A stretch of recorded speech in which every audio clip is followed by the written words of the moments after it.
Hey friends, my name's Aaron Ciotti. Everybody calls me Ciotti. Welcome to the show. That was 2022. It was around the... I don't know if that was during the pandemic or what, but that was a favorite spot of mine. I called that the tree tunnel spot. That was like right... I could almost walk to that spot from my my old apartment. What's up, friends? Douglas 6. Sorry for the late start. I've been just all over the place today. I literally just got in. We're going to be taking a look at the Air65 version 2. They didn't really change anything other than the motors. The motors are version 2. I don't think they're calling this version 2. They're still calling this the Air65.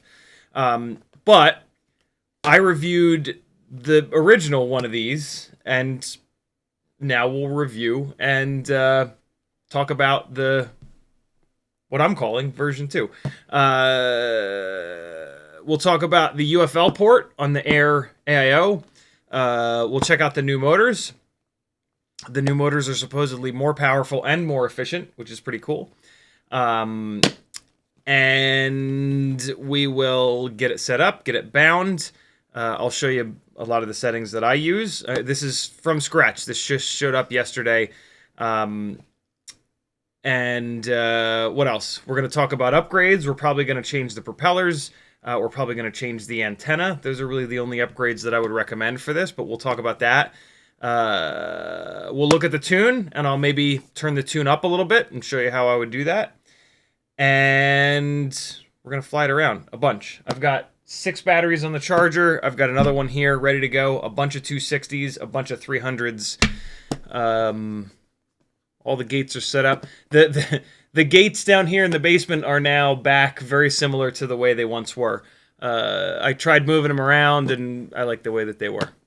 So, yeah, lots of cool stuff coming tonight.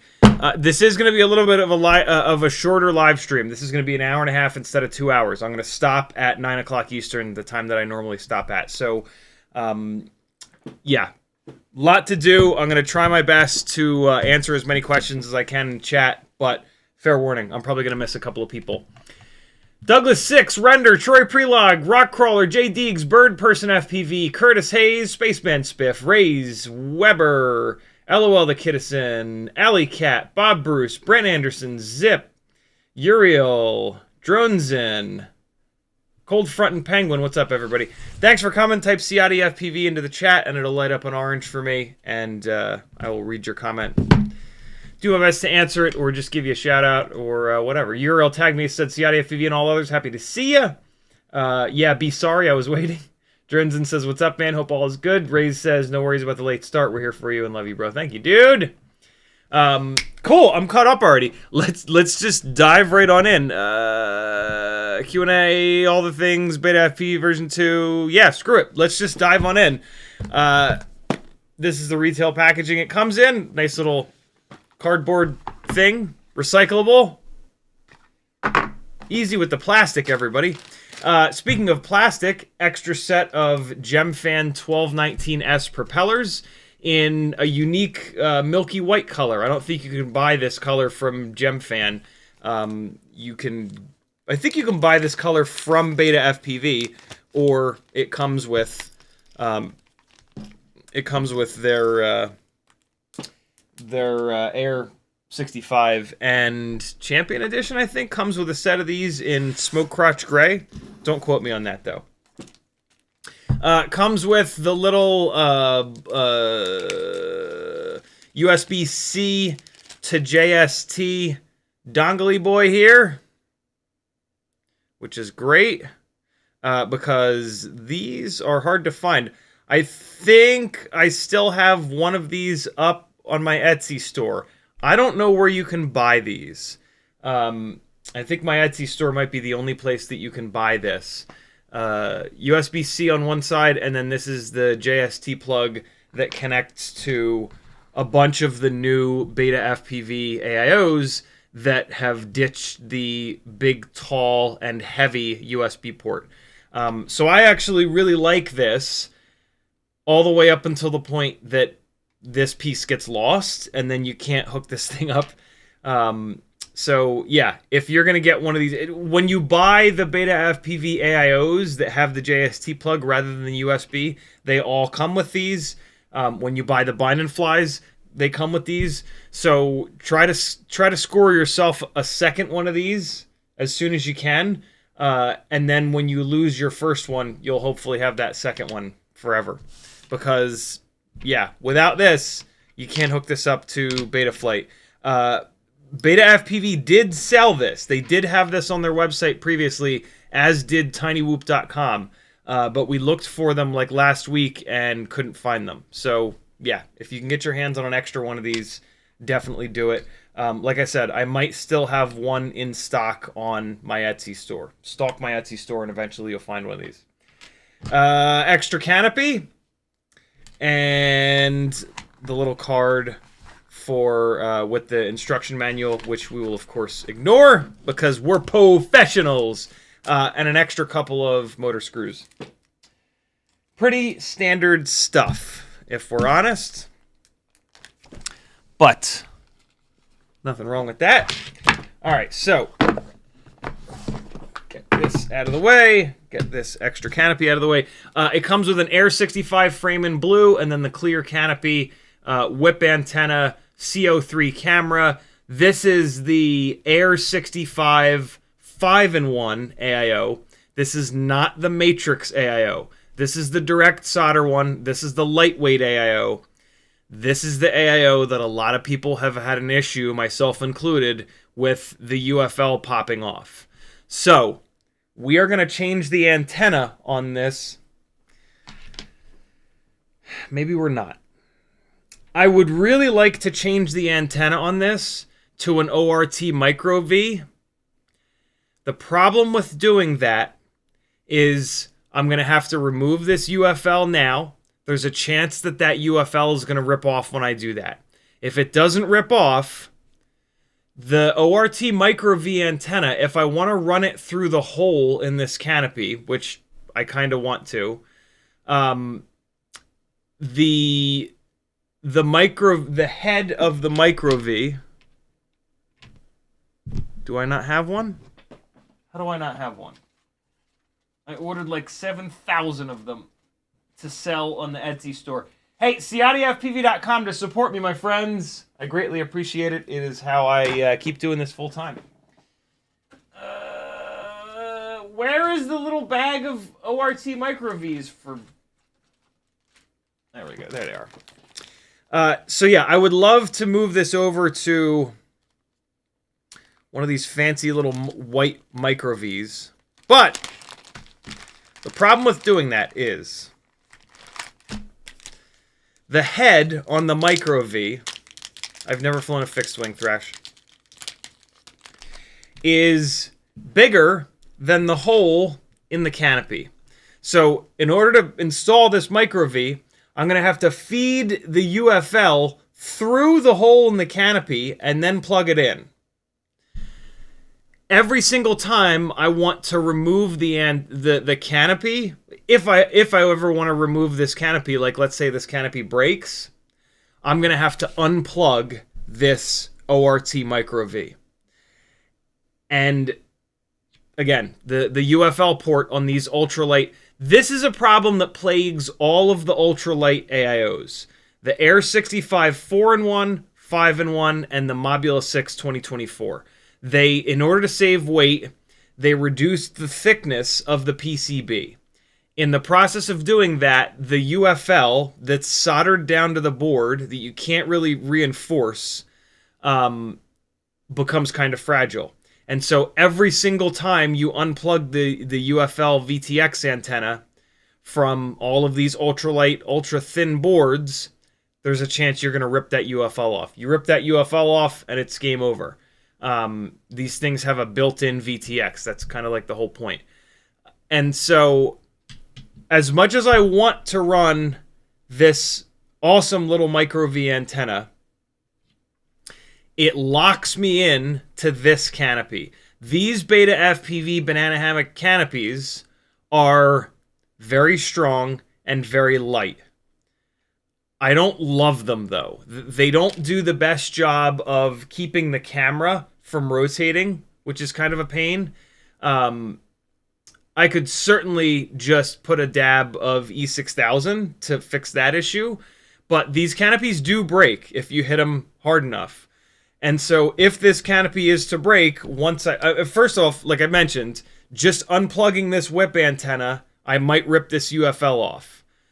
If I don't, then I plug in this micro V antenna, and if the canopy never breaks, and if I decide to never change the canopy, never change the camera, right, that kind of thing, I'm good to go. But if I decide to change the canopy or the camera or any of that stuff, I'm going to have to unplug this, right? Make sense?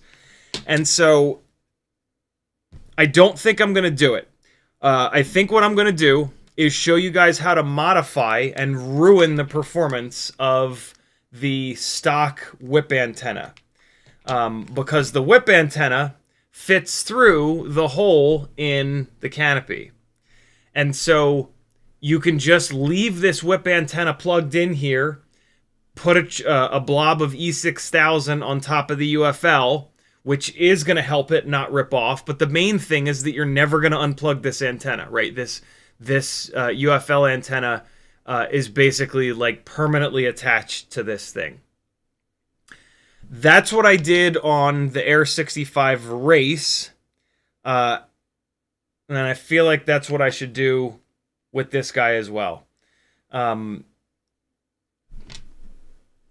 very tempted to, like I said, switch it out, because this micro V, this ORT micro V antenna is genius. The performance is outstanding. It's very lightweight. It's very strong. But this is an indoor-only tiny whoop, and so putting a fancy antenna on it doesn't really have much of a benefit, since you're only typically going to be flying it like really close to yourself. You know what I'm saying? And so I'm going to do what I suggest that you do if you buy an Air65, which is to not unplug this antenna. Just pretend that this whip antenna is permanently affixed. I'm not going to put the E6000 on here yet because it takes like 24 hours to cure. But when I'm done flying this thing, I am going to put a blob of E6000 on this antenna, which will help.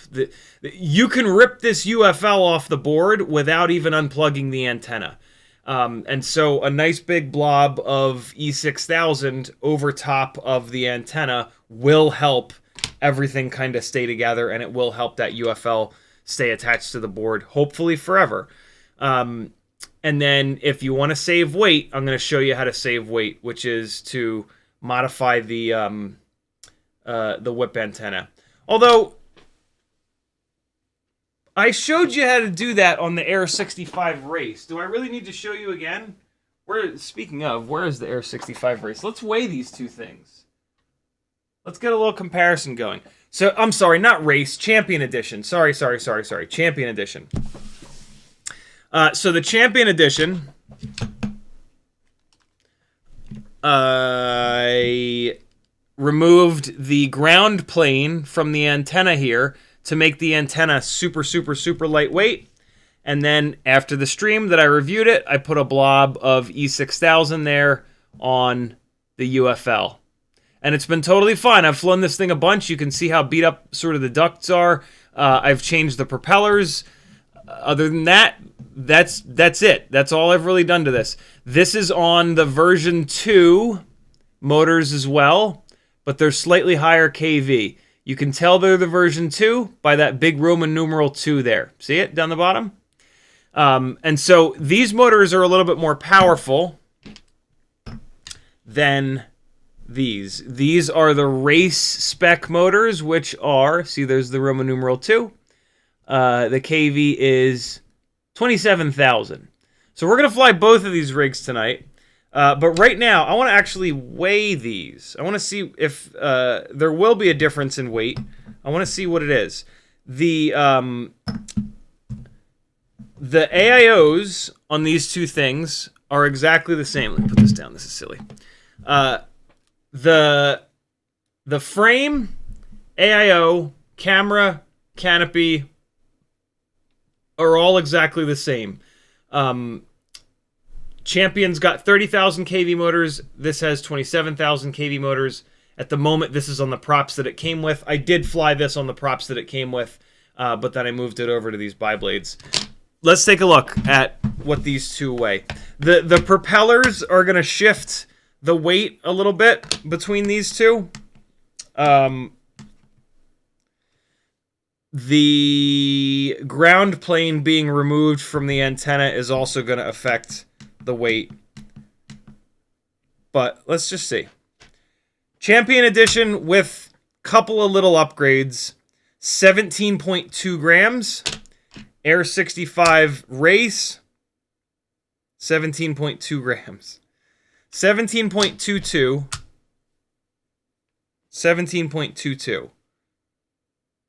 What?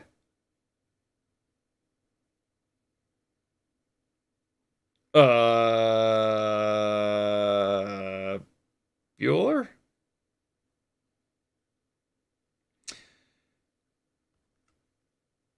Why is this not lighter? The Champion should be lighter. It's on bi-blades instead of tri-blades, and the ground plane has been removed from the antenna. Yes, it's got a little bit of E6000 on it. What? What's happening? They're both direct soldered. Yeah, the AIOs are the same. The frame is the same. Air65 frame. What?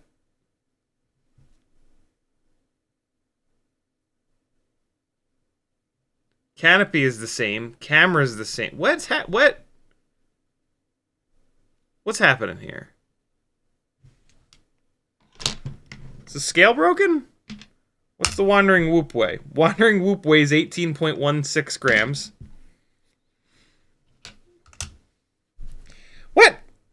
17.26. 17.20. There we go. There should be a bigger difference in weight between these two. Your guess is as good as mine. That's very confusing. I don't know what to say.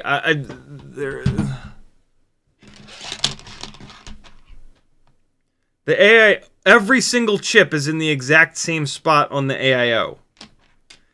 Maybe the AIO in the Champion Edition is a little bit heavier. Wow, that's super weird. I don't know. Somebody says motor windings. If anything, the motors should be lighter on the Champion because it's a higher kV motor. Higher kV motor means less winds on the motor. The only way that these motors would be heavier is if the thickness of the winding material went up on these higher kV motors, which is what they're supposed to do, but also it's supposed to just offset the fact that there's less winds. But that could totally be it. It could be something as simple as the motor wires are a little bit longer on the Champion Edition. It could be the battery lead is a little bit longer.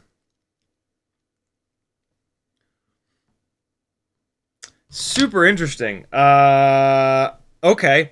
Well, I want to make the Air65 race. I want to make this lighter. I think I'm actually going to even do 2 on each motor, 2 out of 3 peak screws, the plastic screws. That's what I did with the prototype that they sent me way long ago. And because, yeah, the Champion's got the extra power of the 30,000 kV motors. The race is only on 27,000s. So, you know, if you've got a less powerful rig, it makes sense to try to lighten it up as much as possible. So, yeah, that's what we're going to do tonight here. Super interesting that even after some lightweight stuff, this thing is heavier. Huh. Somebody on Discord just weighed their Air65 Champion, and theirs is totally stock, it looks like, and it's 17.66 grams. So yeah, I did manage to shave. Where is that extra weight? That is weird, man. There's a bunch of extra weight on this thing that is, like, unaccounted for. Huh. Whatever. They weigh what they weigh. Let's start getting this thing set up. Ray's says, what is the ground plane on the antenna? That's the big booger. It's not a booger. But that's the big thick part on the antenna where it gets beefier here. It makes the antenna perform better, basically. You've got your active element that goes upwards on the antenna, and then the ground plane goes downwards. These antennas work without the ground plane, and the ground plane weighs like 0.2 or maybe even 0.3 of a gram.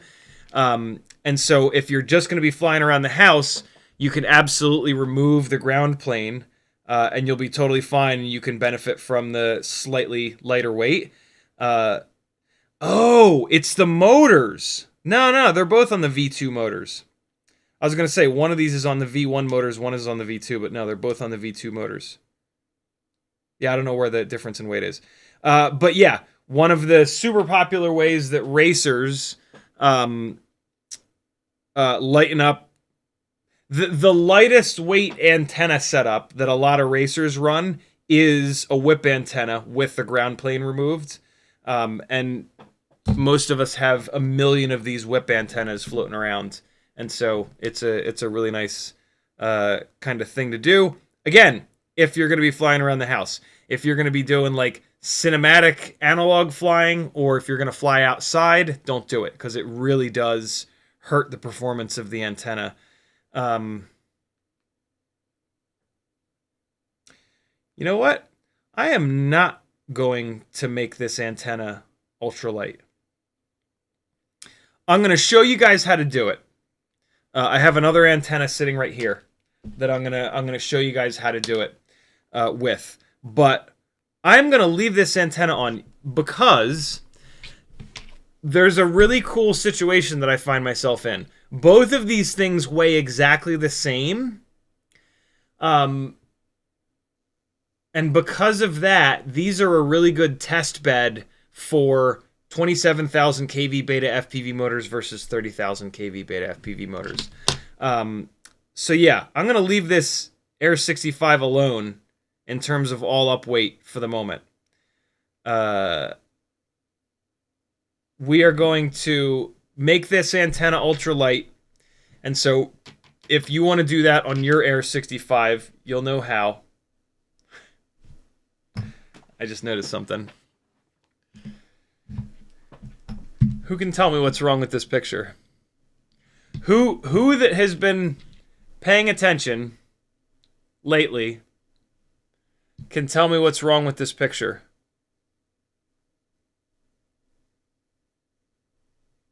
I'm holding the rig perfectly even, left to right. See if you can see it from behind. Nah, it's hard to see from behind. Yeah, you guys got it. Right out of the box, the camera is crooked. You can really see it up on the top there. See how crooked the camera is? So let's fix that right away, because that makes flying accurately incredibly difficult. Let's see if that... Nope, still crooked. They've got this screw cranked all the way down. Come on, you rat bastard. Focus. There it is. So the screw on the bottom keeps it from rotating. They've got that cranked all the way down.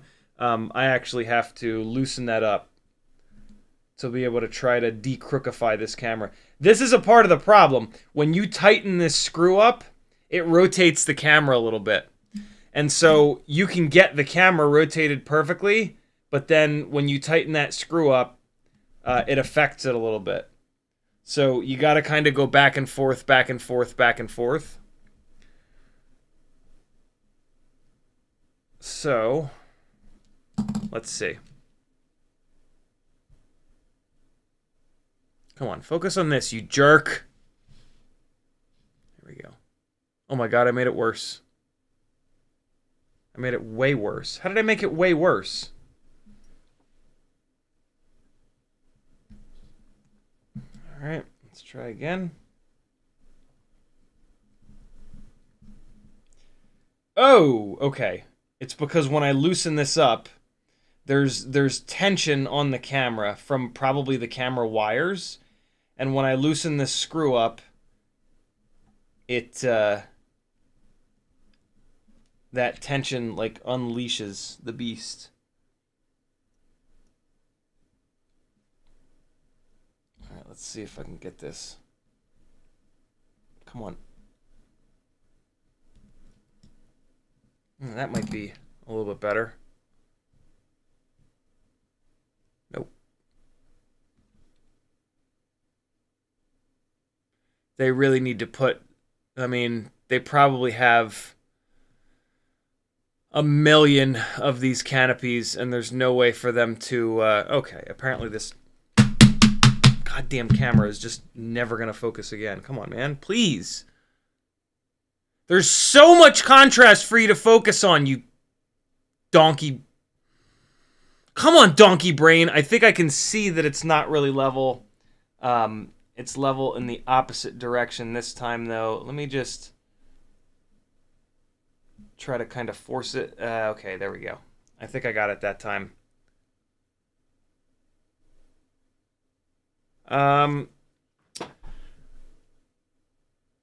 It's That's about as good as I'm gonna get it, I think. I mean, it's the first time I crash, it's just gonna move again anyway. So, kind of is what it is. But man, that's. I mean, on one hand, I want to say like, oh, you would think that out of the box the camera would be straight, but they don't have a way. They don't have a great way of getting it rotated properly at the factory, right? Like we're as, you know, we're paying more attention than they probably are. They're making 1 million of these. All they needed to do, the base of the lens has a square part to it. All they needed to do was mold into the plastic of the canopy just a little, you know, a little one of these, and then the camera would slot right in there and be absolutely perfect. But they didn't. The other problem, though, with these banana hammock canopies is that they're reliant upon the plastic bending like this, and like if you store this in a box that's like pushing the plastic to the side, it's gonna like have a memory to that. And so, you know, getting the camera level in the canopy doesn't necessarily mean that the camera is going to be level on the quad itself when you're actually flying it. This is just a tough way of holding the camera. The old school Mobula 6 canopy is really the way to go. You know, it's strong enough that it's not going to warp. It's not like under tension. There's no plastic that's bending 180 degrees. It's you know, a solid chunk of plastic that either sits properly or is broken. And you can tell if it's broken by just kind of looking at it. I think I've got this camera relatively level. So let's push forward. But definitely check for that. Hold it up as level as you possibly can. Put it down on your desk. And just eyeball it and try to make sure that that camera is completely level. If your camera has rotated, every time you try to fly straight, you're going to be crabbing to the side. And the better you are as a pilot, the more sensitive you're going to be to leveling the horizon perfectly flat. Because the flatter you level the horizon, the straighter the rig is going to go. And if you're doing stuff like power loops and Matty flips, that becomes really, really important. When you're going full throttle, not looking at anything, you need to level the horizon before you start these moves. The props are pushed almost all the way down. Not quite. But these props are probably coming off of it anyway. Let's begin the madness. USB-C to JST dongle. Plugging that in.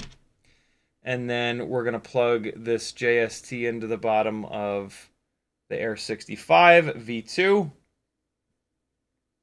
LEDs come on. And let's see how long Betaflight takes to open.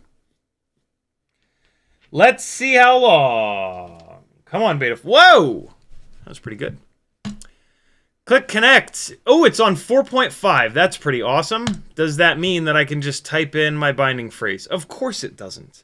If you're using binding phrases, if your ELRS module or transmitter is set up with binding phrases, I do read the comment section, Gusto, but I have to batch it out.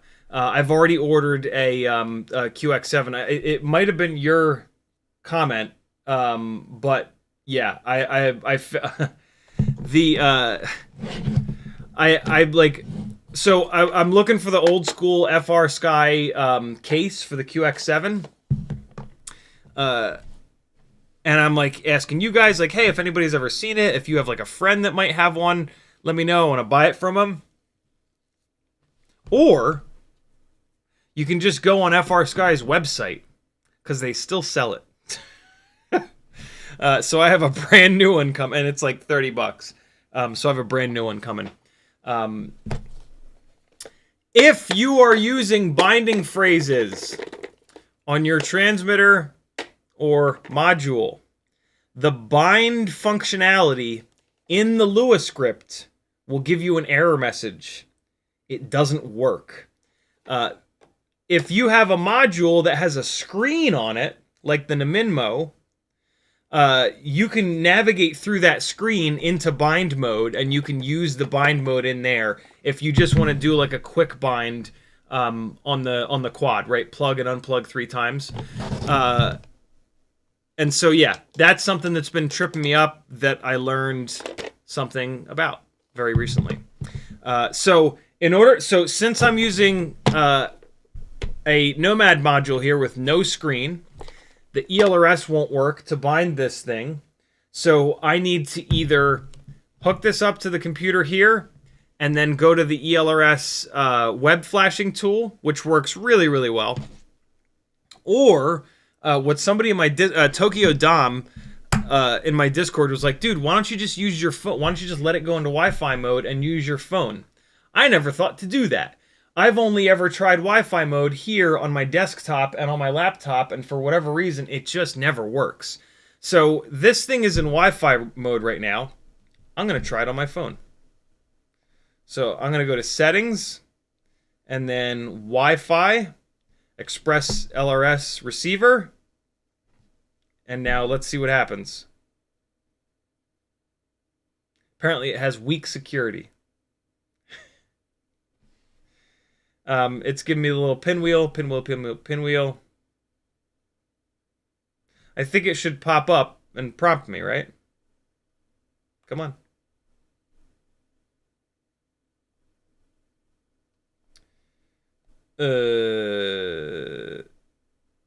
All right, it's connect. Yep, there it is. Yep, captive Wi-Fi. Here we go. Look at that. I'll be damned. Binding phrase. CiottiFPV. Serial protocol, whatever. Model match, nope. Force telemetry off, nope. Save. Configuration updated. Good to go. That's maddening. I can see that it's on 3.5.3, which is great. This thing is like on all brand new stuff. Okay, cancel. Use other network. Connected back up to the home network. Turning on my I probably have to power cycle it, but let's just see. Turning on my transmitter. Showing you guys Betaflight, testing warning, powering up the module.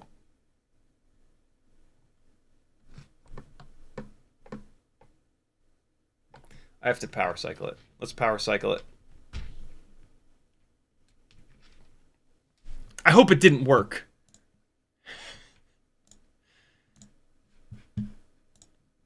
God damn it, it worked.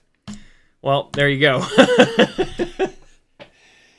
Okay, well, that's outrageously easy.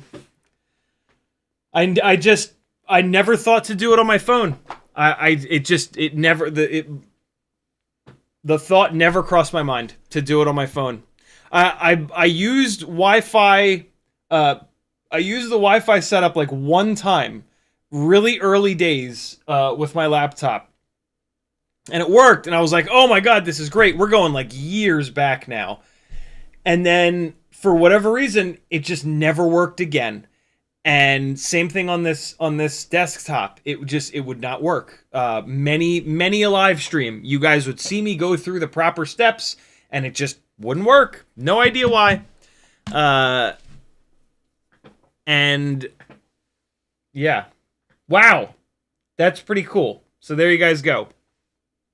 I will say that ELRS has really, with ELRS 3.4, they made like a major effort to make everything about ELRS a lot easier, and they did a really, really, really good job. But what I just did, I could probably have done for the past like 2+ years. I just it just never occurred to me to use the Wi-Fi on my phone. So there we go. James Thomas says, can you make me a recommendation on a power and efficiency / runtime prop for Wingman Fractal 3-inch GEP-RC Smart 35 3.5? Not really. I'm not an efficiency runtime guy. I build and fly setups that sacrifice efficiency and runtime for performance. But the main thing that gives you efficiency and runtime is bigger diameter propellers, lighter weight propellers, and low pitch propellers. So, and props are incredibly inexpensive. So just look for those three things and buy a bunch of different propellers, spend like 20, 30 bucks on a bunch of different props that fit those three criteria, and then do your own testing. There's not tons of info on like what the most efficient 3-inch, 3.5-inch prop is. Most people that really want long range stuff go up to like 4 or 5 or 6 or 7. So I don't have like a resource that I can send you to where somebody's going to be like, yes, I've tested all the 3-inch props and here's the most efficient. But when you go by those three criteria, also as few blades as possible, which basically means bi-blade. And so with those 4 criteria, kind of 3, kind of 4, there's going to be like 3 or 4 propeller options. And so, yeah, just buy them all, do some runtime testing, and away you shall go. But if you get like the widest diameter, lowest pitch, lowest blade count, lightest weight propeller, if you can only buy one prop and you do those 4 things, that'll be either the most efficient or the second most efficient kind of propeller option for you. So there you go.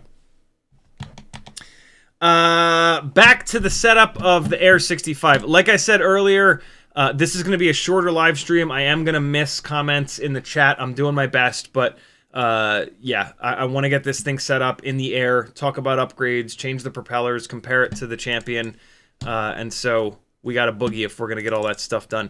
Deadband of 4, stick low threshold of 1,000, stick high threshold of 2,000. We will check to make sure that's going to be okay. Both sticks, bottom left, all the top 4 numbers are less than 1,000. That's great. Both sticks top right, all the numbers are above 2,000. That means I can use those high and lows and be good to go. You can see this jitter here. This is jittering from 1500 to 1502. This is jittering from 1500 down to 1497. This is jittering from... This is jittering a bunch, actually, on yaw. Yaw always jitters the worst. It's jittering down to 1492. Let me make sure that it's trimmed out properly. That's trim center. I'm actually going to trim it up a little bit. This jitter that you're seeing is how you set your deadband. I've got from 1500 to 1502. I also saw a 3 there. That's 3 points of jitter. This is jumping down to 1497. That's 3 points of jitter. This is going from 1500 to 1498. That's 2 points of jitter. So we've got three jitter points total as the highest. So we're going to put the deadband to a value of 4. If your gimbals are not like beaten to hell, putting your deadband to 4 is a really safe bet. What this does is, because of that jitter, I've used that deadband so that Betaflight knows to not react to that jitter at all. And so there are 4 points in the middle of the stick travel where it's not going to do anything. Is that 4 points up and 4 points down? US, by how much the RC can differ before it's considered valid. For transmitters with jitter on outputs, this value can be increased. It doesn't say if that's 4 up and 4 down or 2 up and 2 down, right? 4 points total. I'm going to assume that it's 4 up and 4 down. It's not a big deal, but it's just one of these things. Most transmitters, most gimbals have a little bit of jitter. That's going to feed into the PID loop, and the PID loop is constantly going to be jittering back and forth with it a little bit. it's not a super big deal because it's just the tiniest little amount, right? We're going from 1,000 to 2,000. I'm sorry, we're going from 1,500 to 2,000 and from 1,500 down to 1,000. So we've got 1,000 points of travel, 1,000 steps, and it's only jittering 3 or 4. And so it's the tiniest little bit, but we're in here and it's super easy to do it. And so if you want it to be completely clean, put a little bit of deadband in. Everything else in here is good to go. We're going to click save. That's going to lock everything in.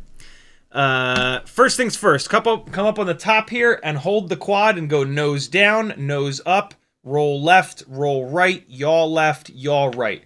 Make sure that what you're doing physically with it is being matched on the screen. It is indeed. We are good to go. Ports tab, you don't need to change anything because it's a bind and fly.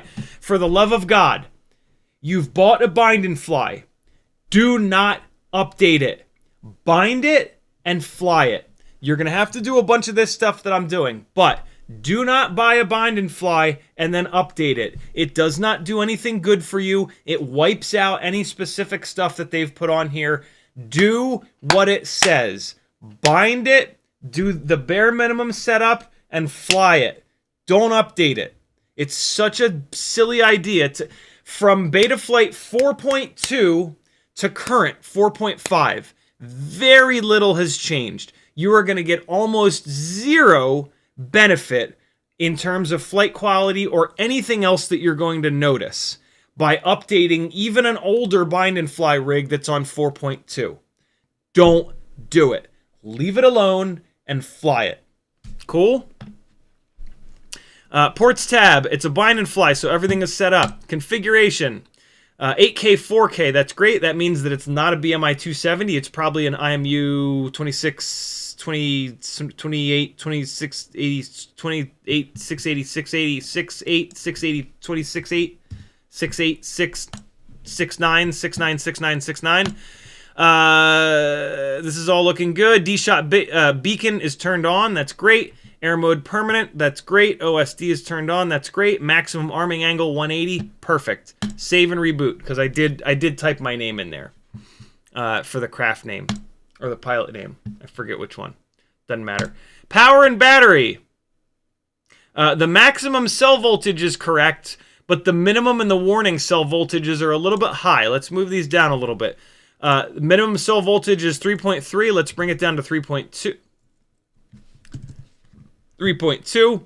Warning cell voltage is 3.45. I'm actually going to leave that at 3.45. No. Yeah, I'm going to leave it at 3.45. Everything else is good to go because it's a bind and fly. Fail safe. It's a tiny whoop, so I move the period of time in stage 1 fail safe from 1.5 seconds to 3 seconds. Again, it's a tiny whoop. It's not going to hurt a fly. Basically what that does is if the quad loses connection to the transmitter, it is going to hold the last value that it got for whatever that amount of time is.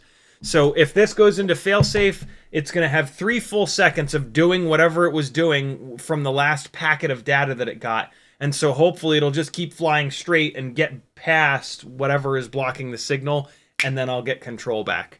On bigger quads, leave it at 1.5.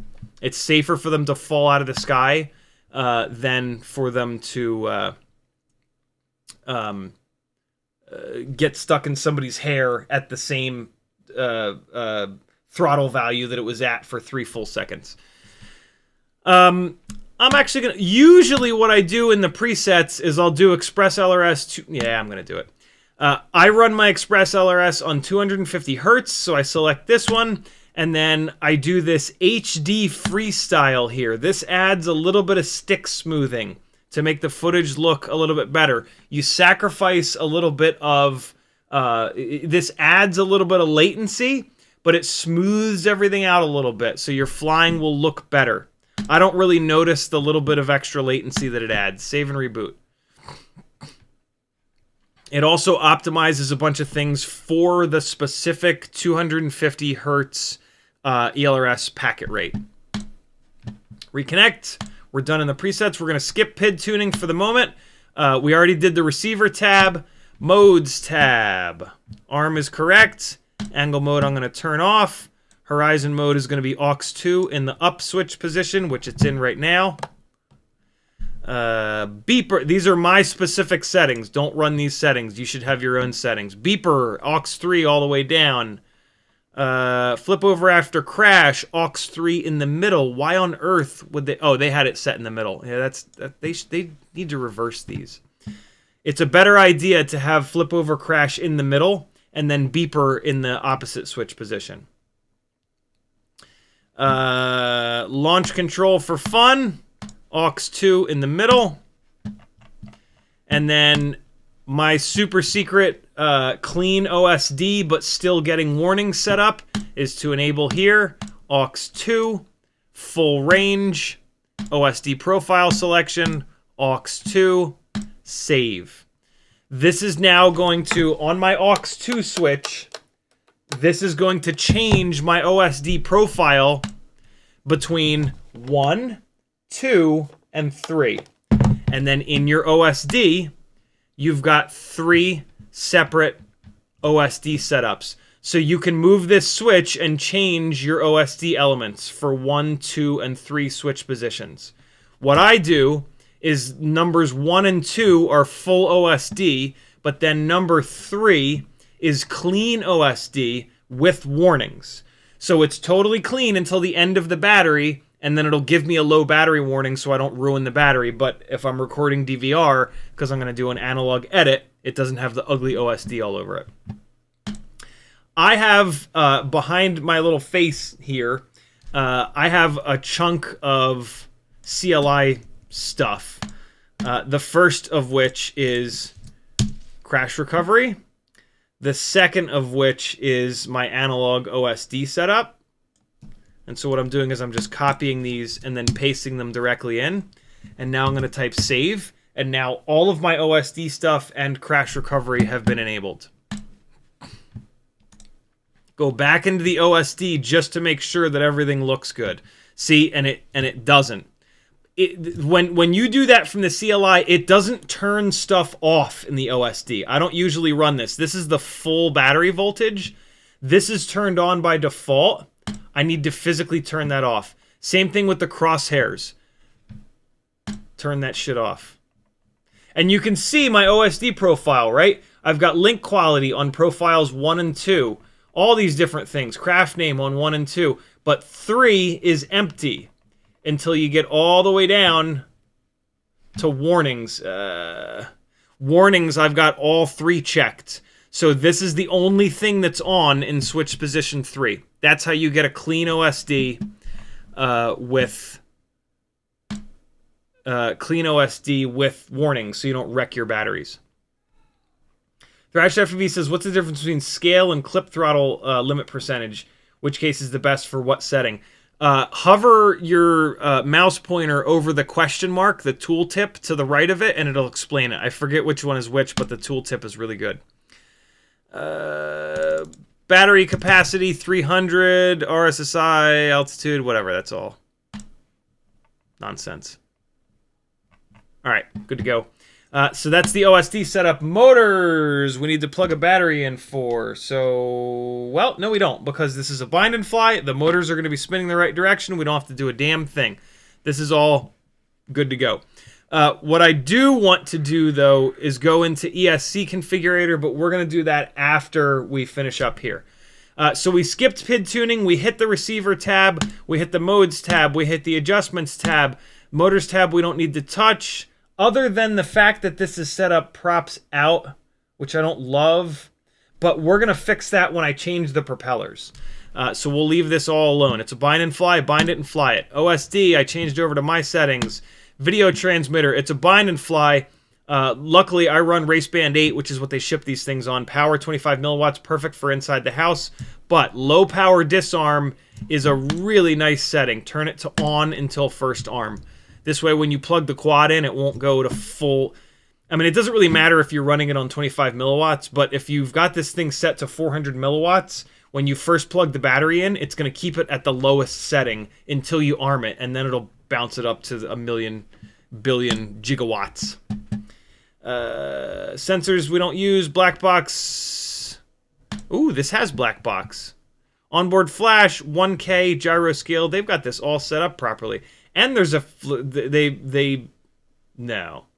Yeah, they might have flown it to black box it. We're going to erase it. I don't care. Thrash FPV says, when I grab OSD settings from AIO dump, all the elements save, but not where they are on the screen. What am I missing? Oh, God. Try diff space all. I think that's what you need. I think you need to do diff all. Thrash, can you do me a favor and can you check that for me? Albin Hawk says, which is better, Mobula 6 2024 or Air65? In FPV, as with most things in life, there is typically not a better. There's just different. The Air65 is better for someone that doesn't want to do many upgrades. The Mobula 6 2024 is better for someone that wants to go down the rabbit hole and potentially like upgrade everything. Air65 has motors that are direct soldered, which are a total pain to swap out. Mobula 6 2024 has motor plugs. They're both absolutely fantastic. They both, on both of them, you do not want to unplug the UFL antenna unless you absolutely have to. There is a decent chance that you will rip the UFL off and destroy the AIO. So just assume that the antenna that they come with is direct soldered and just it's the antenna that thing will live with forever. That is the best thing that you can do for durability on these. They're both fantastic rigs. Yeah, it's all about how much upgrading you want to or not to do. Black box is all set now. CLI, we don't need to do anything magical. We are good to fly. Nah, we're not good to fly yet. We're going to go into the PID tuning. I'm going to leave this stock tune, and then we're going to potentially improve this tune tonight. But before we do that, I just want to move this dynamic damping up to 30. Anti-gravity looks good. I-term relax. We're going to move this from 15 down to 10 because I fly freestyle. 15 is more of a race setting. Everything else is good to go. Click save. I am going to go over here into the rate profile. Actual rates are turned on by default. That's fantastic. These are my specific rates. Don't run these rates. Figure out your own. Lots of great videos here on YouTube talking about how to set rates. I did a live stream 1 week ago where we really dove into rates. Throttle Expo, I'm going to put just a little bit. I have another live stream talking about this. If you're not willing to sit down and listen to me talk about it for 45 minutes in that live stream and actually understand it, do not use it. You will almost definitely make it worse than better. If you don't understand Throttle Expo, do not use it. You will make the situation far worse, I promise. Filter settings we are going to leave alone because, again, we're going to try to improve the tune on this. So we are good to go. We're going to disconnect. I do want to take a look at what BlueJay firmware this thing is on. So we're going to come in here to esc-configurator.com. Plug a battery in. Select serial port, Betaflight, connect, read setup in the bottom right. I have to turn my transmitter off because ELRS, for some strange reason, interferes with this. So it is on BlueJay 0.19, and the ESC is AX5. I'm going to update this to the... I'm not going to go back to my favorite old school 0.16 version. I'm going to update this to the newest version. You do not have to do this. But I'm going to do it. Reversed, normal, normal, reversed. It'll hang on to that. If you're a total nerd, feel free to do this. Oh, you know what? It comes on 96 kilohertz. That sucks. You should do this, even if you're not a total nerd. You should do exactly what I just did. Go to esc-configurator.com, click on Flash All ESCs, select the newest version, which is 0.21.0, and then select 48 kilohertz rather than 96. 48 kilohertz has much better motor braking, but not quite as much thrust. motor braking gives you a much better freestyle rig than just a little bit of extra thrust, a little bit of extra efficiency on 96K. 48 kilohertz will. Things like when you flip this thing over, like if you're gonna do a split S through like a gap, on 96K, it's gonna turn over like this. And so if you've got the gap lined up here, if you've got if my face is the gap, on 96K, you're gonna have to line the gap up over here, because when you turn it over, it's gonna do that, because there's not a lot of motor braking on this side. It's just extra thrust, and that's gonna make it do this motion.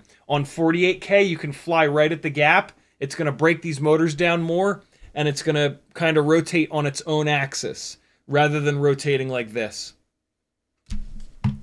And we are good to go. While you're at it, crank this minimum startup power up a little bit. I like 1100 and 1200 because they're nice round numbers. Motor timing, medium is what Chris Rosser says is the best motor timing. Leave the rest of this stuff alone up on top here. Beep strength and beacon strength, turn these up a little bit. The little ESC beeper on these tiny whoops is extremely quiet.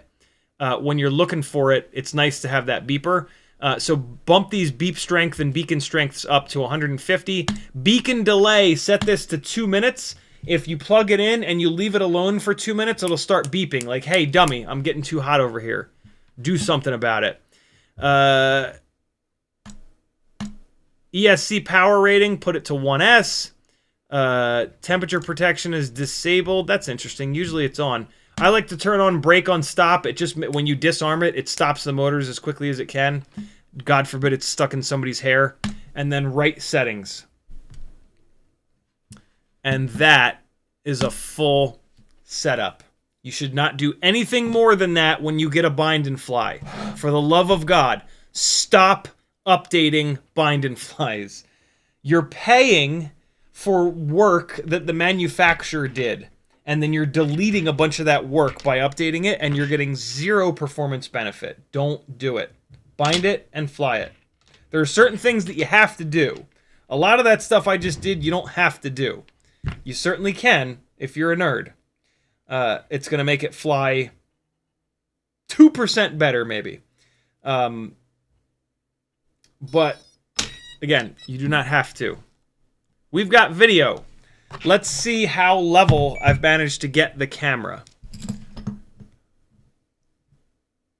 Not bad. I used the horizontal lines of the toolbox here, and yeah, that's pretty straight. It was not straight. It was visibly crooked out of the box. Tinsel Terrible says I look like a prisoner from Alcatraz.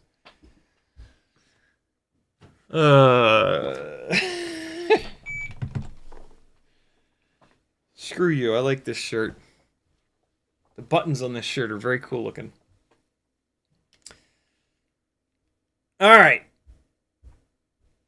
ELRS is in the process of connecting, so there's my no OSD setup, switch position. Here's my full OSD. So this is on GemFan 1219S's. Whoa.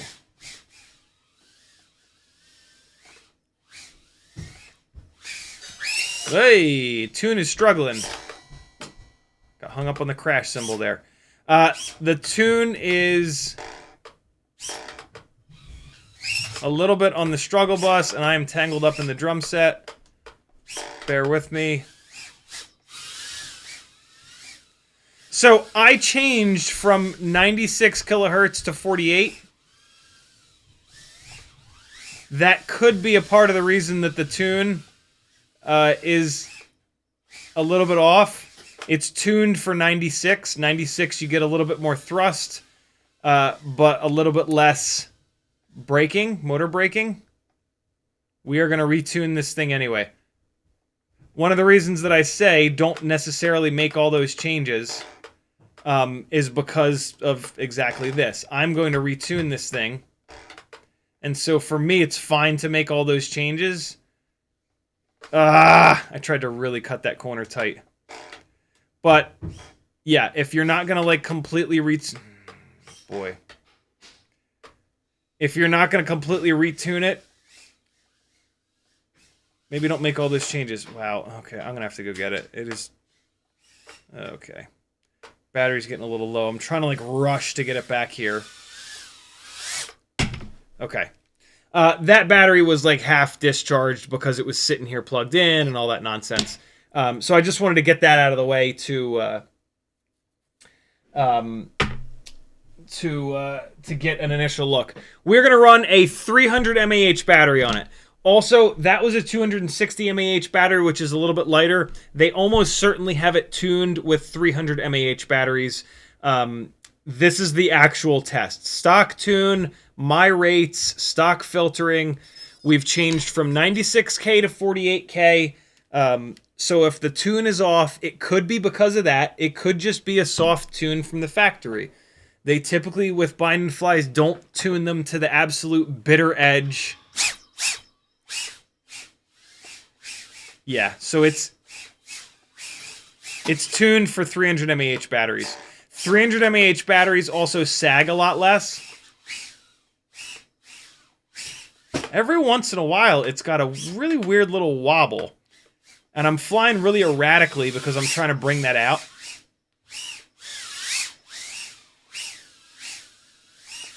It's only done it once on this battery. I'm really pushing it hard. It's doing a really good job eating the prop wash. This tune is not bad. There's just... every once in a while... every once in a while, I'm getting like a big wobble. This tune is really decent, though. I'm impressed.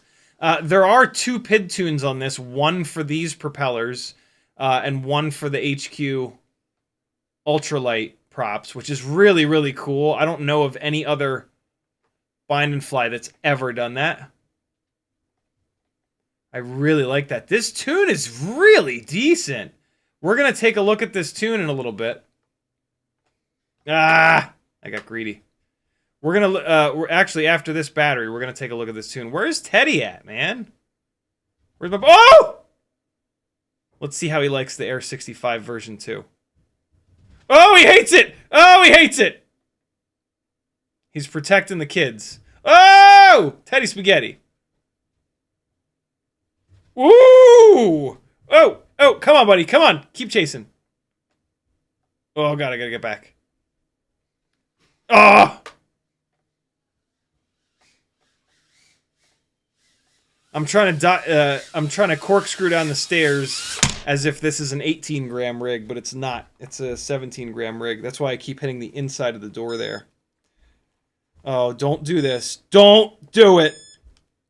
Don't! That's the goggle battery going dead. Wow, this fly is really good out of the box. Holy cow. Maybe I won't change the tune. Maybe I will leave it alone, and we will just change the propellers, and we'll see how that affects the tune. But let me actually just look at the tune first to see what they got going on, to see what kind of secrets I can steal from them. Yeah, it's doing a really good job eating the prop wash. Again, these are 27,000 kV motors. Power is good. It feels nice and light. It flies great. Really, really great, actually. Let's see. Let's see what the situation is with the PID tune here. So, we've got... oh, yeah, this is an aggressive tune. Look at you, BetaFPV. Yeah, okay. I like this, man. So we're looking at P gains up in the 60s and 70s, D gains in the 40s and 50s. They're even using a little bit of D max. I gains are where they normally should be, 80s, 90s, 100s. This is a pretty aggressive tune. I don't love that they're using so much master multiplier. I prefer to push these damping and tracking sliders instead of using the master multiplier. The problem with using the master multiplier is that it pushes everything. It pushes the feed forward, the derivative, the Dmax, the integral, and the proportional. You can get more control by using these sliders individually, and you can make all those same adjustments. But different people tune in different ways. They're also, oh yeah, I'm actually really impressed by this tune. So first we'll go top to bottom. Damping slider 1.1, awesome. They've pushed it a little bit from the default of 1.0. Tracking slider, which controls P and I gains, 1.1, awesome. They pushed it a little bit. Feed forward slider is all the way down at 0, which I like. Racers won't like that. Racers tend to use a bunch of feed forward. I actually don't like feed forward. It makes it like kind of twitchy, and the flight footage doesn't look as good. So I'm gonna leave it because I like low feed forward gains. Dynamic damping Dmax is only at 0.2, but the Dmax is also getting a kick from this master multiplier being up at 1.25. So this is technically up at 0.45, which is pretty good, but I'm going to move it all the way up to 1.0. I really like Dmax, and this increasing this Dmax might fix that one weird bobble issue that I was having. We'll see in a minute. Drift wobble for eye gains is at 0.8, which is down from 1.0, but again, the master multiplier up at 1.25 is kicking this by 0.25. So this drift wobble eye gain slider is actually at 1.05. I usually set this to 1.0 or 1.1. So this is, as this is set up, this is actually really, really good. Pitch damping slider is all the way up at 1.2. That's actually more aggressive than what I put it. I love it. I usually put it at 1.1. I love that it's not at the default of 1.0. The pitch tracking slider is at 1.1. That's where I actually put it on my tunes. Love it. Absolutely love this stock tune. My one little gripe, well, my two little gripes are that there's not enough dynamic damping, but also that they're using the master multiplier instead of just these individual sliders. But that's less of a gripe and more just whoever tuned this has a specific way that they prefer doing it. There's, yeah, it kind of is what it is. I don't know why they've got no feed forward. This is the race edition. I would think that they would have a lot of feed forward in it. Whoever's handling their tuning, I guess they just don't like the way that feed forward feels or looks in the flight footage. If you're going to race this thing, I would push this feed forward up quite a bit, maybe all the way up to 1.0. But I don't race, so I'm going to leave it zeroed out. Save it. Good to go, man. I changed barely anything. So if you look here, PID profile name, PID profile 1. The name of the profile is 1219S. Those are the propellers that this ships with. Watch this. Profile 2 is for the HQ YOLO props, the ultralights. Very, very cool that they have a whole separate PID profile for different propellers. Let's see what's different about it. Let's go back to profile 1, back down to profile 2, back up to profile 1. Wow, there's more. Well, I have changed profile 1. Let me put it back.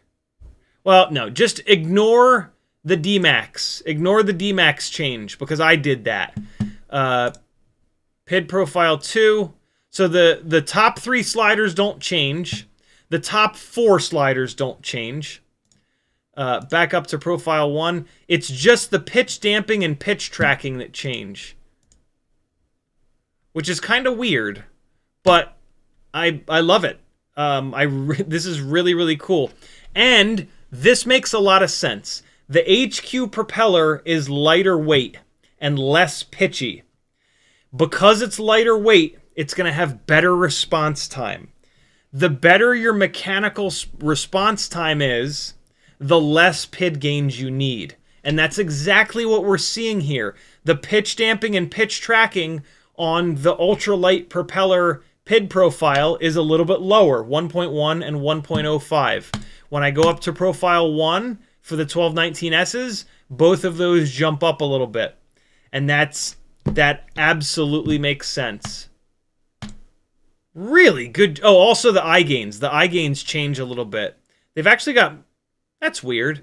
They've got more eye gain for the HQ props, for the ultralight props. I would think it, Well, no, that's how quickly the iGame accumulates. Yeah, I would think that would be backwards, but whatever. This thing has black box. What I can say looking at this is I can almost guarantee you that they've got someone tuning this that knows how to fly, has been around for a little while, and is using black box. This is pretty obviously a black boxed a tune that's been set up by using black box. This is really, really good. This might be the best tuned bind and fly like ever. I don't really get many bind and flies in, but from what I'm seeing, there's someone that knows what they're doing tuning this, and that's unfortunately kind of rare. And they've got two different PID profiles for the two most popular propellers. That's a big deal. Like I said, I don't know of anybody else that's done that. That's really, really cool. And so, even if you're not going to run the HQ Tri-Blade YOLO props, if you go to any of the ultralight props, you're probably going to want to go to that PID profile too. Like, for example, the Bi-Blades, which we might try out. We're kind of running out of time. What else is happening here? I did want to take a look at the filters. Boy, they've got a lot of filtering on here. Well, no, they don't. No, they don't. So they've got gyro low pass 1. Wow, no, they have a lot of filtering on this thing. A lot of filtering. Huh. I'm going to leave it alone for now. We're going to fly another battery, and then I'm going to come back in and I'm going to try to take some filtering out. I am super impressed, though. I'm going to do one thing that I know that I can do to the filtering right now. We do not need 3 gyro RPM filter harmonics. Tiny Whoops they just don't need it. They only have 1 harmonic. It's a plastic frame thing. So I'm going to make this one simple change to the filtering right now. But that's it. I'm not going to change anything else. There's some really... I'm going to change one more thing. Sorry. I'm going to bump this max frequency up on the dynamic notch filter. These motors are pretty high kV. I'm going to kick this up all the way to 800. It's not really going to affect the latency at all, because the higher the frequency, the less CPU load. And so moving that max frequency up is going to basically accomplish... It's going to do nothing negative, because it's so easy to filter up really high, but it's just, God forbid, at full throttle, there's a little bit of a weird vibe. It's going to let the filters shift up a little bit more, which on these really high kV setups, every once in a while, that helps. But that's it. I am blown away by how good the tune is, by how much filtering there is on this too, though. Another 300 mAh. Let's go to the 260 mAh batteries, because that's where it was having the hardest time with that weird wobble. I added the D-Max. The changes that I made in the filtering will not have any effect. I mean, it's also an absolutely brand new rig. Maybe there was something stuck in a motor and it just needed to kind of work it out. You know, maybe the motors are just lapping the little bearings, bushings in a little. Well, no, these are bearing motors, aren't they? Yeah, it could have been a number of odd little weird things. I need to swap my goggle battery out, because the beeping will drive me to drink. And then that will give me too much bathroom time tomorrow. That's the least gross way I could possibly say that. I hope you appreciate it.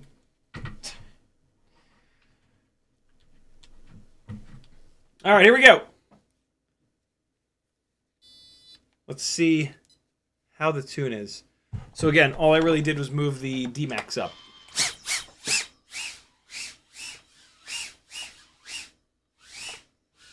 Whoa. Ah! I'm just trying to like... Alright, so there's a little tiny touch of prop wash. If I really try. But let's go upstairs. Upstairs is much harder in terms of prop wash because there's a lot more space. Oh, I almost dive bombed the goddamn dog. Oh!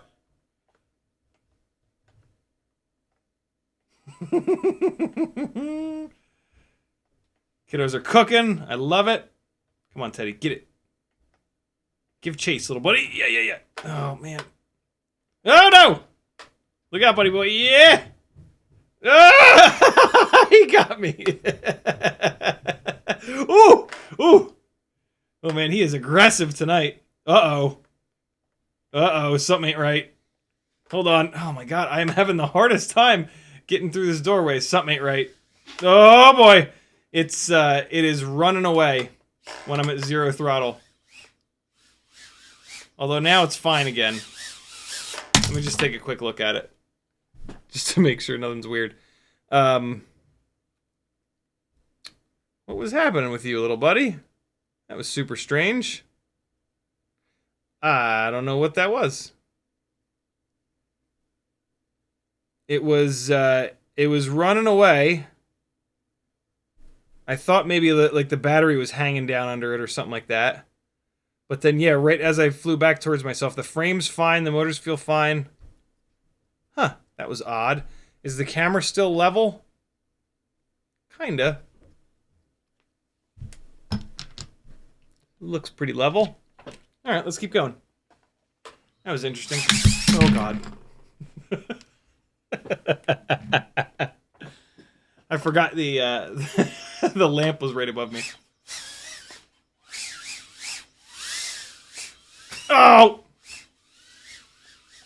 These little 260 mAh batteries are awesome because of how light they are, but the runtime really suffers. I thought I could kind of... Oh! I thought I could force it through that gate, but... As with all things, never force it, friends. Never force it. And I'm stuck between the gate and the window.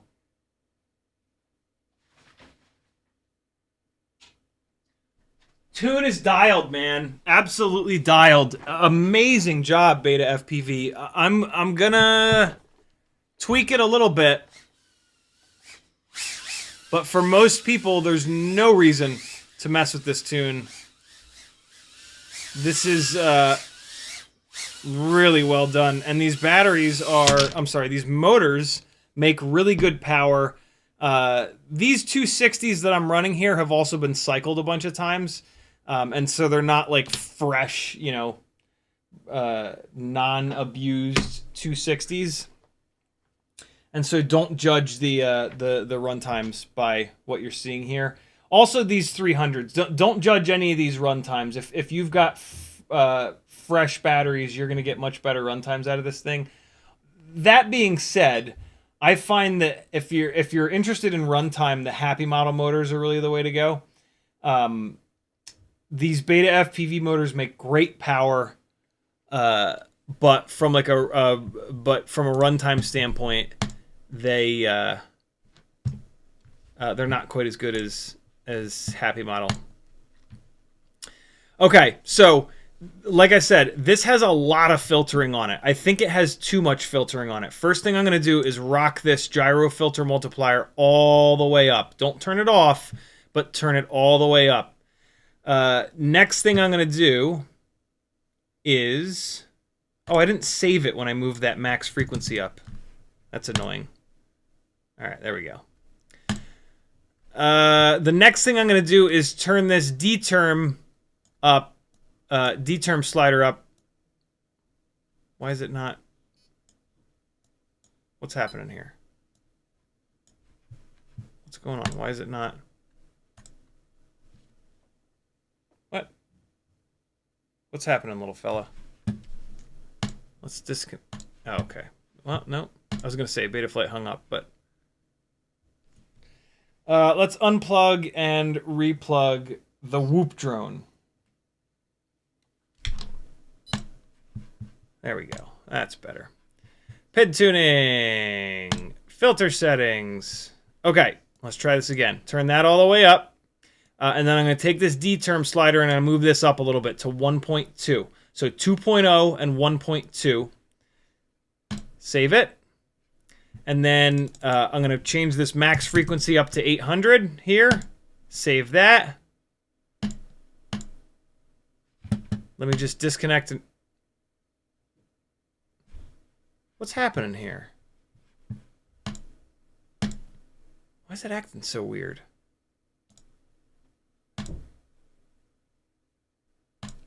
What? Let me power cycle it again. Connect. PID tuning, filter settings. There we go. It saved those two. It's not wanting to save this max frequency up to 800 for whatever reason.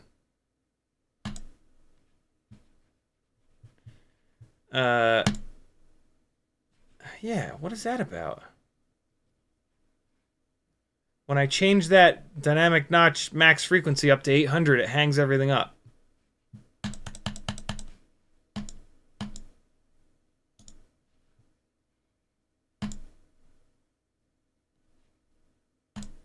Yeah, wow, that's weird. What is that? What's up with that? I have never seen that before. Brandon's Baked Beans, who is our resident tuning genius, says to just leave it. There's no resonances up that high with plastic frames anyway. So the dynamic notch really targets frame resonance. And so, yeah, we're just going to leave it. But we made some pretty serious changes to the... No, they're not that serious changes. The gyro filter does barely anything anyway. The D-term filter multiplier, we did move up to 1.2. That could potentially take a chunk of latency out of it. So we did something. We didn't do nothing, but not a lot. What I am going to do is just kick this damping slider up a little bit to... I got to be a little careful because they've got this pitch damping up at 1.2. Let's do this. I'm gonna put the pitch damping slider back down to 1.1, and then I'm gonna make that change in the main damping slider here. I'm gonna move this up to. I'm gonna go all the way up to 1.4. Actually, this is gonna add a bunch of D gain into it. This is the ratio that I really like: 1.4, 1.1, or 1.3, 1.0. Basically, I like the damping slider to be 0.3 higher than the tracking slider. That's pretty aggressive, but I like the way that what D-gain does for the flight footage, and it just gobbles up all the prop wash. It's really, really nice. And then let me just take a look at the values here. Yeah, they're where I want it. Let's see if we've made it angry. We just removed a bunch of filtering and added a bunch of... PID gain. Not a lot, but some. I'm going to go back to a 300 mAh battery. The 300 mAh batteries make more power, and that's what I'm kind of concerned with here. I'm concerned that I'm going to push a more powerful battery will have a shorter response time. When you push the PIDs up, that artificially shortens the response time. So that's what I'm kind of worried the most about. What's happening with the video? It's coming through kind of... There's like bands coming through. It looks a little bit funky. Oh, I know what's going on. It's where I put this... the ELRS antenna. I tried to tuck the ELRS antenna up in front of the... camera. And that's not a great idea. So instead, I'm going to jam it up here. I don't love where they route the way that they route the ELRS antenna. I actually think that might have been a part of that weirdness that we saw. All right, that's a better spot for it. That should be better. Let's see what the tune is going to do.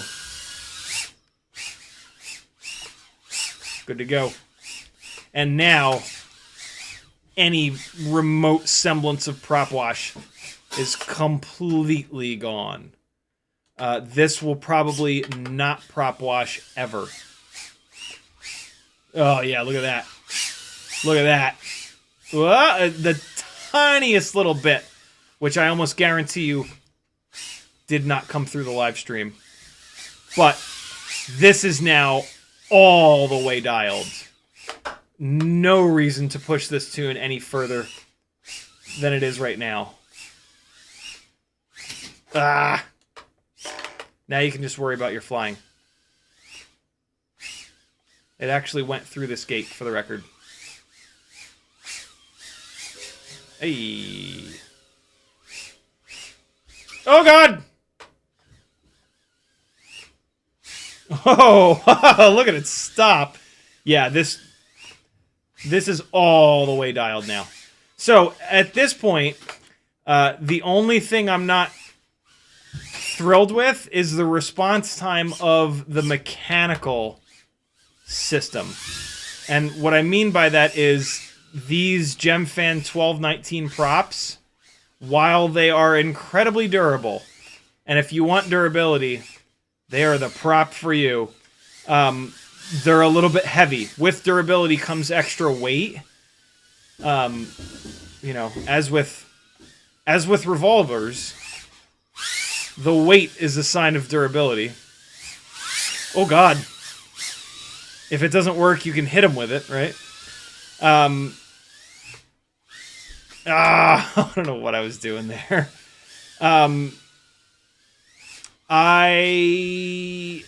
I've fallen in love with the lighter weight HQ props, and so that's what we're going to do next, is we're going to swap it over. 2 minutes of runtime. That battery was pretty freshly charged. You know, again, these motors make great power.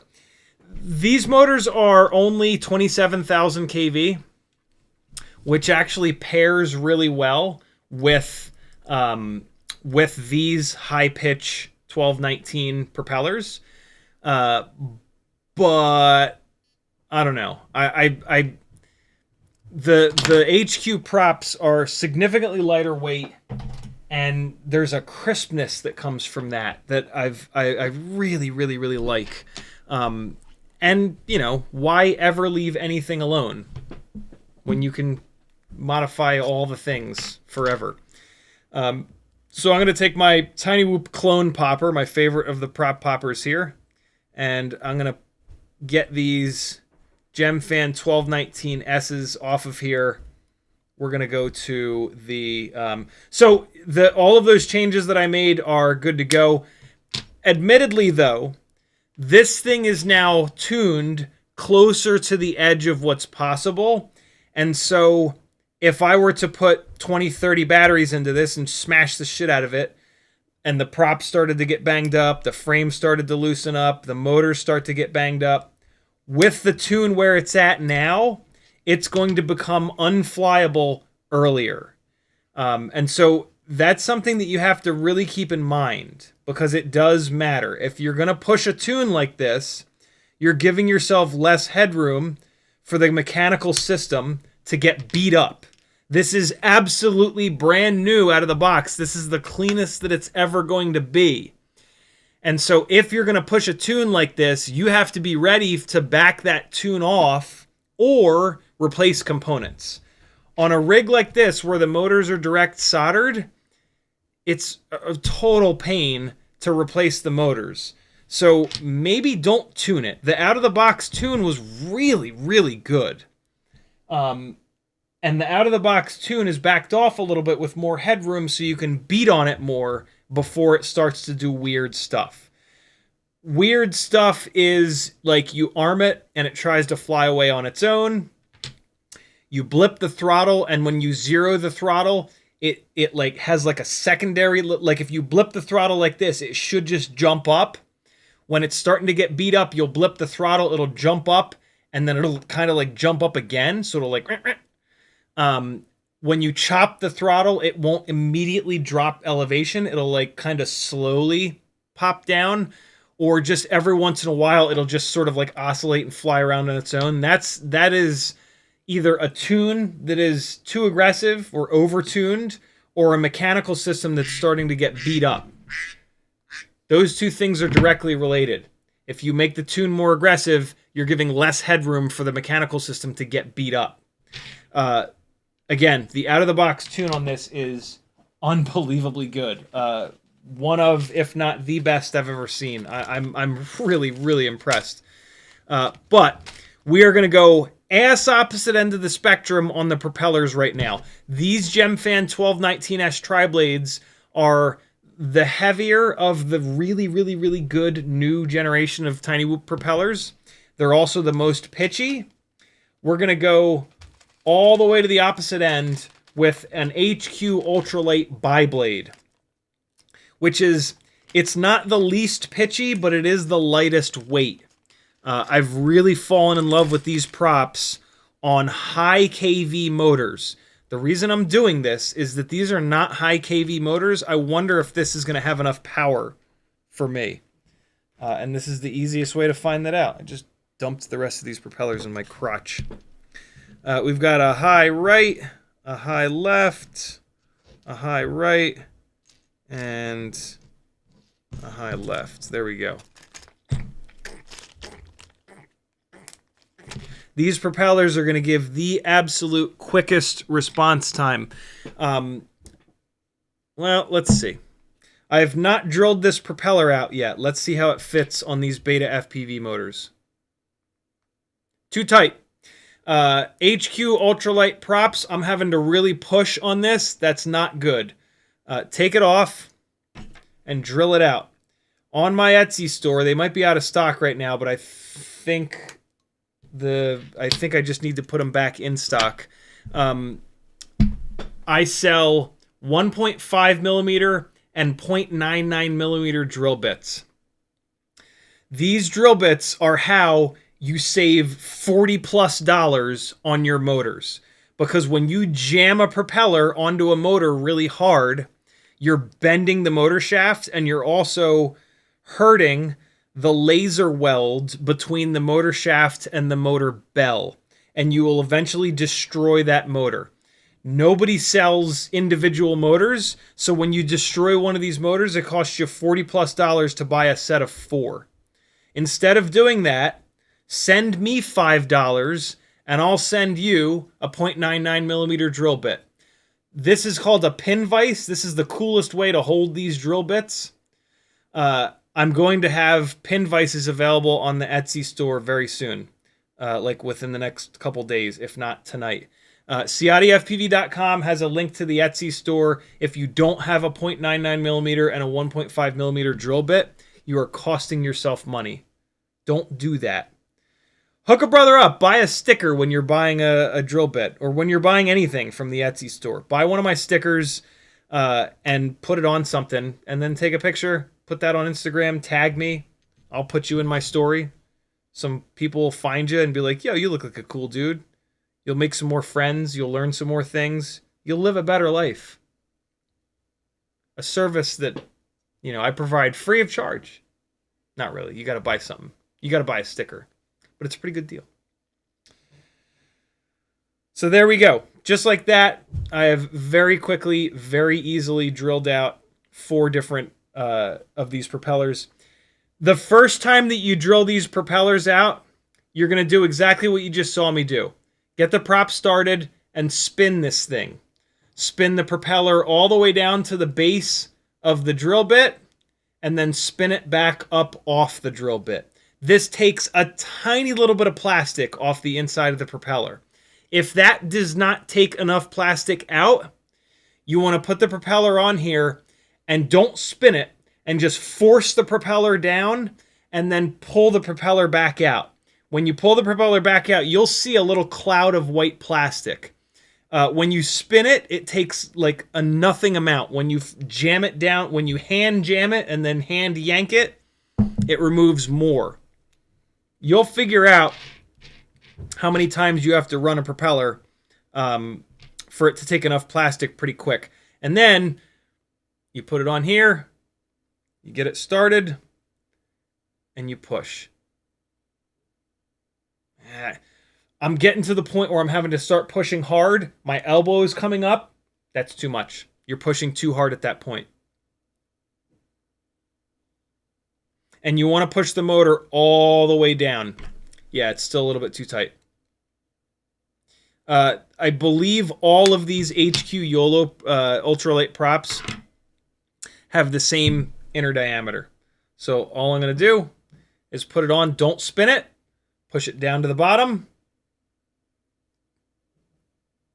Pull it back out. And that's going to take a much more significant amount of plastic out. Down to the bottom. Up and out. What I usually do is one propeller until it fits properly, and then just pay attention how many times I have to do this, and then I'll do the rest of them. I'm pretty sure that this is going to be good to go, though. Sometimes you got to just kind of get it going, but yeah. So I feel like it maybe helps to blow the little chunks of plastic out. Let's see. This is a different propeller that I'm trying now. You got to be really careful with these motor shafts, guys. They're the 1mm. Yeah, that's perfect. The 1mm motor shafts are incredibly fragile. You can very easily bend one putting a propeller on. And then say goodbye to that nice locked-in PID tune. I could actually run these one more time up and down the 0.99 mil drill bit. But this is close enough. I'm not having to push hard enough that I start making faces or lift my elbow or anything like that. It's an inexact science, but look, it's a 1mm piece of metal. It is not strong. Once you have one of these drill bits, you'll start to learn what the right amount of force is. There's no way for me to tell you that other than what I've said already. You just need to do this a bunch of times. You're going to ruin a propeller here and there. But that's how you learn it. You know, you're going to drill a propeller out too much, and then you're going to put it on. You're going to be like, ooh, that was a little bit too loose when you put it down. You'll figure it out. The BetaFPV motors have a slightly shorter motor shaft, so you don't have to... you don't impale your finger on them in the same way that you do with Happy Model motors. Oh, that battery's dead.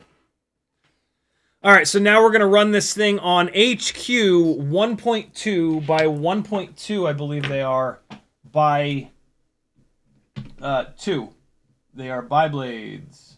I'm going to run it on a 260 mAh battery. So this thing actually just got lighter. These propellers are lighter.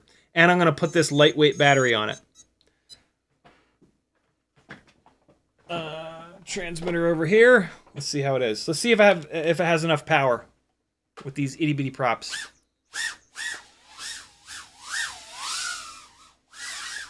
Whoa, that was weird.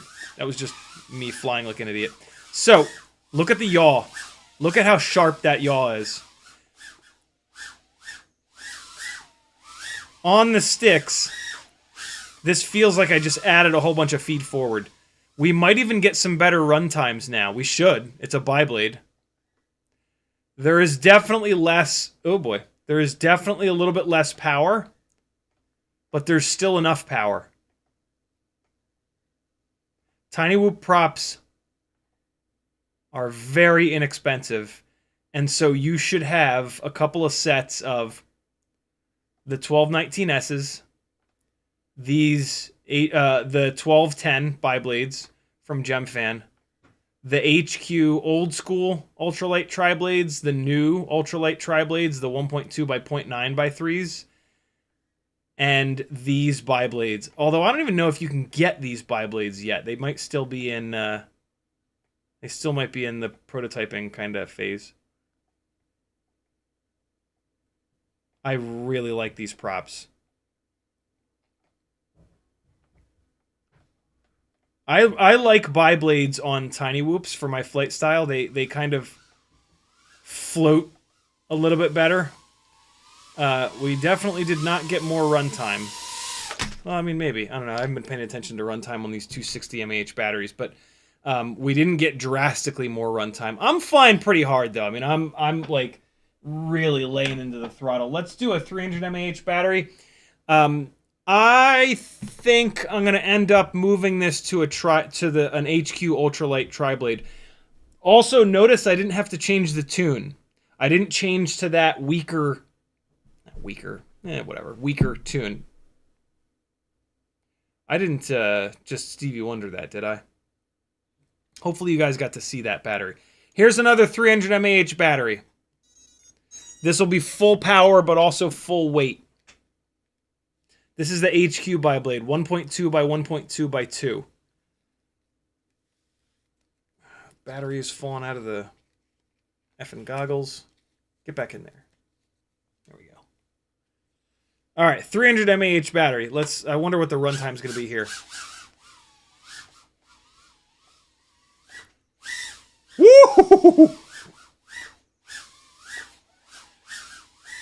Oh, it's gonna hit the ceiling. Oh no! These BetaFPV rigs have this rainbow issue on certain crashes. It's kind of interesting. I don't know what that's about. You got to power cycle it. It'll take off just fine, but yeah, you have to power cycle it to get the video back. My race edition, the champion edition, does it as well. Oh! Oh! Oh! Doesn't do it all the time.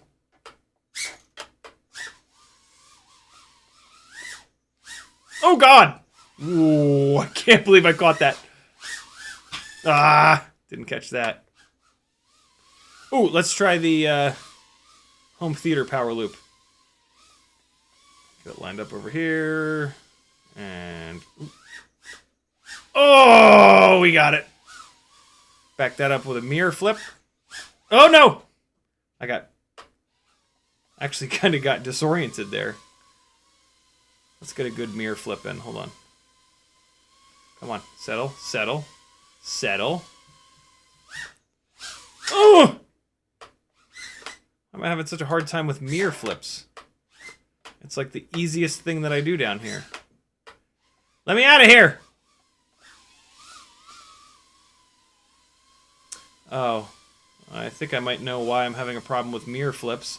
If you want to check if your camera is level, fly up close to the ceiling and try to find like a beam and get it so it's not sliding left or right. The camera is a little bit off. The camera is tilted to the left a little bit. See how the beam is... it's not too bad though. It's not that bad. That works because you're flying the rig level, right? You're not sliding to the left or right. That was a good mirror flip right there. Hey.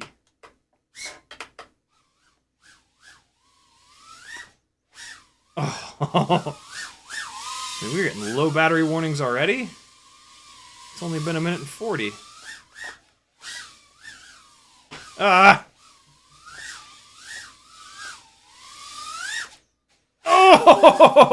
Oh! That's not going to be recoverable, I don't think. Come on, get out of there, buddy. Don't make me walk over there. It's like 10 feet away. Don't make me do it. Please, let me just sit here. I'm in cheeseburger land. We don't walk, we just sit. I'm going to go get it. All kinds of interesting noise in the VTX. I don't know about these version 2 motors having more efficiency. Maybe they've got more runtime. I'm sorry, maybe they've got more power, but they don't seem to have much more, if any, additional efficiency. Great power, though, even on these little tiny biblades. We've got one battery left. It's a 260. And I think I want to fly it on one more different set of props. Uriel says, is Sunday sim day? Maybe. Maybe. I haven't decided yet. I don't necessarily have a plan for Sunday yet. So I usually do the sim streams when I don't have like a plan for the stream. They're like my backup. So we'll see. This is really good on these HQ ultralight bi-blades, but I think I want just a little bit more power, and I'm not really getting any extra runtime from these bi-blades. I like the way that they kind of sail when you're off the throttle, but they're my favorite on the higher kV motors. These are 27,000 kV, which is kind of low for me. I usually fly 30, 32,000, 36,000, 40,000 kV motors. And so with these lower kV motors, I want a little bit more prop on them. So we're going to try one more different propeller. I think we're going to go to the old school HQ 31mm ultralights, which are 1.2 by 1.1 by 3. So 1.1 pitch. Technically, that's less pitch than what I have on here right now. These bi-blades are marketed as 1.2 by 1.2 by 2. And so I should actually lose power here, but I don't... when you go from a 2-blade prop to a 3-blade prop, the pitch of those propellers kind of seems to go out the window. The pitch has nothing to do with how many blades the prop has. The pitch is a measurement of like how far the propeller will move in a medium when it spins one time. And so bi-blade, tri-blade, quad-blade, it shouldn't matter. My hunch is that the prop manufacturers don't have the best possible way of modeling the pitch. I really don't know. It's a bit of a mystery, but I'm gonna put these lower pitch tri-blades on, and it's gonna make more power. Oh, look at that! These HQ Ultralight 31mm old school props fit perfect. I did not have to drill that out. Let's try another one. I'm going with green because I don't have any extra pinks. Eventually this will get pink. Yeah, these are fine. Interesting. The bi-blades are definitely a little bit too tight out of the bag. Boy, is that frustrating. I really wish that I had to drill these 31mm ultralights out, because then I could just say all the HQ props need to get drilled out. But it's just not the case. Yeah, this will be, when I get some more of the pink 31mm, this will be another Transrights or I Bite build with the light blue frame. It'll have the pink props and the clear canopy. Did I just put the wrong propeller on the wrong... No. What am I doing? I grabbed the wrong prop from in here. Okay. That was a very confusing moment. I need a high right propeller. There we go. That's better. All right, and nice. Props out, props out. I'm not used to doing props out, and so it's just throwing me off a little bit. Last battery of the live stream. This is a Lava 260. It's not a fresh battery. Don't judge any of these run times. These batteries have been abused to different levels of insanity. This is about flight characteristics and the tune and the setup and all that good stuff. Thanks for hanging, friends. Sorry that I missed so many live chat comments, but I had a lot to do on this stream and I wanted to get through it all, and I got a late start. Yeah. Wow, wow, I can really feel the weight difference with these propellers. The yaw response is still good. Oh, for God's sakes, Jim. It still feels plenty crisp and a little bit better than the than the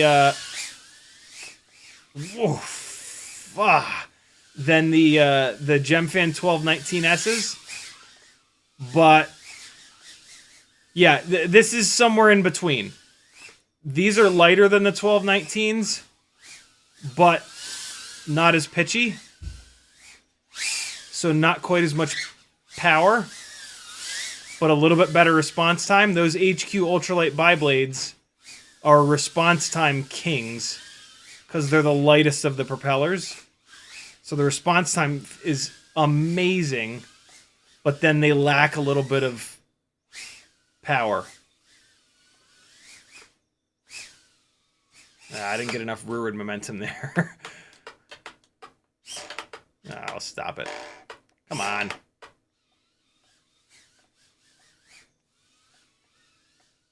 Let's get upstairs, do a couple full room power loops, and then you guys can all go enjoy the rest of your Friday night. Or maybe not. Oh, man, I threw it back across the room on that one. Kids are still eating. Oh! Uh-oh. Sink is filled with dishes that have water in them there. When I was reviewing the original Air65 production version 1, I guess you could call it, on the very first battery. On the very first battery during a live stream. Oh wow, I lost all the video. I crashed it into the dog's water bowl and destroyed it. And I was worried that I just did the same thing.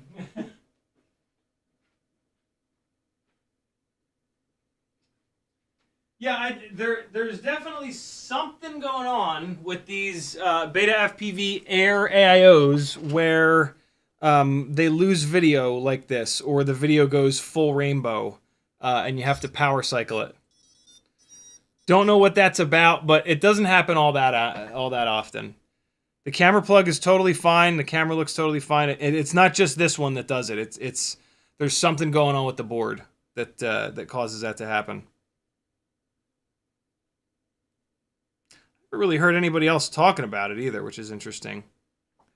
All right, I think this battery is about done, isn't it? Yep. So I didn't get to see what I didn't know. You can see when it slapped down on the desk. There's just something going on.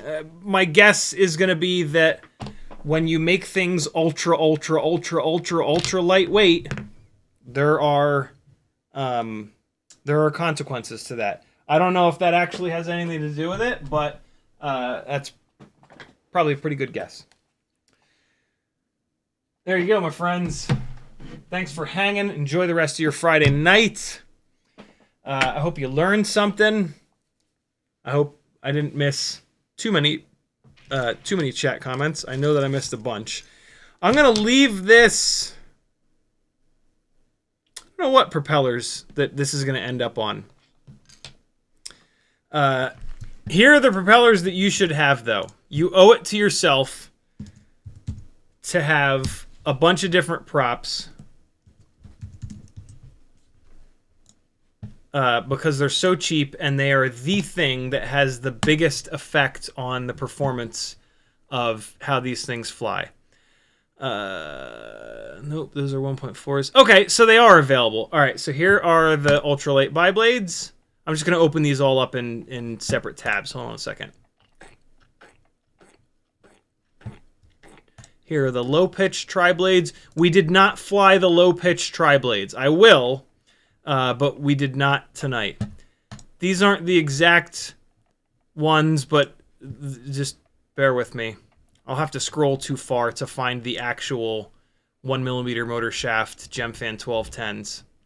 Gemfan 1210 was the very first really, really good tiny whoop propeller that we got.